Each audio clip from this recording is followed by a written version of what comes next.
Welcome everyone to, let's see, day 6 of the recount. I'm happy to be here. I'm sure everyone else is as well. I hope you're having a wonderful day. The process continues. I'd like to say it's been very quiet today, as you may have all seen. It's been very orderly. We've had no disruptions, no major disruptions whatsoever. And I'm happy to give you an update on where we're at with ballot counts, if you'd like. All right, I kind of guessed you would. So at the end of the day yesterday, I reported we were at about 380,000 ballots processed, and that was at about 4 p.m. yesterday, if I recall. About 4 p.m. Then after that, we finished up. We finished up around 5:30 yesterday. That was about 10,000 more done yesterday, and then so as of the end of the day yesterday, we were at about 390, and I just checked with our tabulators, and we've done up to this point now 23,000 roughly, so approximately 23,000. So that takes us to 43,000 processed as of this moment, approximately, with 413,000 processed as of this moment, with 47,000 left. So if you do the math, that's about 90% completed. So we've got back on track. I'm very happy of that. I'm very proud of my staff and everyone here that's working so hard to proceed deliberately and transparently and have this recount finish in a timely fashion. So with that, I'll take questions. Will you be done today? That is only the 16th time I've gotten that question this morning. So basically, I'm always optimistic, as you all know. I personally do not think we will finish it today. I personally think it's going to be Friday, but there is an outside chance. You never know. I would guess Friday. Is there a scenario where you could stay until 10 p.m. and just say, hey, we want to get it done and take Black Friday off? Well, look, the commission does make that decision. The commission can decide what time they wish to adjourn. So that is, there is a scenario under that, but that is up to the commission. And at the same time, we also have to be respectful. People are working very hard. They're very tired. And I think that would not be likely. Can you talk through the details of how this ends?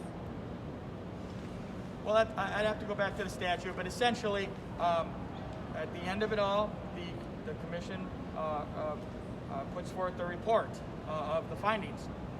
And so I have to look at the actual form number. I want to have this confirmed, but I believe it's the form EL 106, I believe. But I would have to go back and double check. There's been a lot made of the photo policy over the past 24 hours. There's ballots behind you right now. Are we violating it? Yeah. So, that is a funny question. So the purpose of this, and the policy's been clear in our mind and consistent. If individuals, observers, or media is able to take a picture that could identify personal information of a voter, that's obviously not acceptable. And so we've made it, in our mind, painfully clear at this point.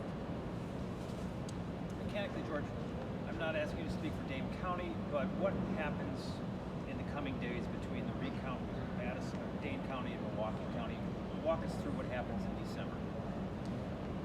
Well, I'm only going to worry about Milwaukee County, and so our deadline is December 1st. Once we complete our canvass, we report those results to the Wisconsin Election Commission, and then they take it from there, and I will leave it to them to tell you what their job is. You mentioned the lawsuit yesterday. You asked about the lawsuit, but now the Supreme Court has asked the Wisconsin Elections Commission to turn in a brief by Friday, so that kind of ups the ante here. What's your thoughts on this lawsuit trying to cost out block certification?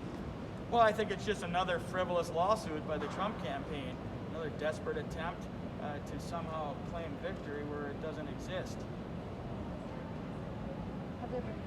George, I don't want to get into the technical stuff. Can you just explain? I know Milwaukee is done with the central count absentee ballots. What are they still processing? So they're still processing the in-person ballots, and so there's a table over there with several little trays left, and that's all they have left. So between between them and the city of Greenfield over here, there's 47,000 ballots more to process. That's it. River Hills is done then? River Hills just finished up. Yeah. So, and they're a small community, as you know. So. What did you make? There was all this. Last night ended on kind of. Yeah, you know how it ended last night. What did you make of the objections and they wanted to submit all these affidavits yesterday? Well, I think I let the record from last night speak for itself. Have you had any other issues with anyone? I know you said yesterday that 7 people had been removed by sheriff's deputies. Has anything else happened that? No. I would have to just double check, but my recollection is we had no real issues yesterday, and there's certainly been no ejections today, and no issues whatsoever. I had one individual speak to me a little rudely, and I'm pretty thick-skinned. I can handle it. Have you talked with the district about the emoji, the chocolate ice cream emojis that were on the wristbands yesterday? Have you gotten any details about why they picked those ones yesterday? As I had mentioned yesterday, the Wisconsin Center District has not been active, has not been functioning due to this pandemic. So it's my understanding they were just going into their stock of what they have left from previous trade shows and EDM concerts and whatever. And so that was their explanation, and that's fine with me. Critics say it's not taking the election seriously. That's what the critics say. Again, we had nothing to do with it. It's a logistical issue by the Wisconsin Center, and they can say what they want. Well, I'll just follow up. I mean, obviously it's different today. Did you ask the Wisconsin Center to change the wristbands? Well, they change them every day. So I just said, obviously, the next day, let's not go with the chocolate ice cream emojis. Alrighty, thank you.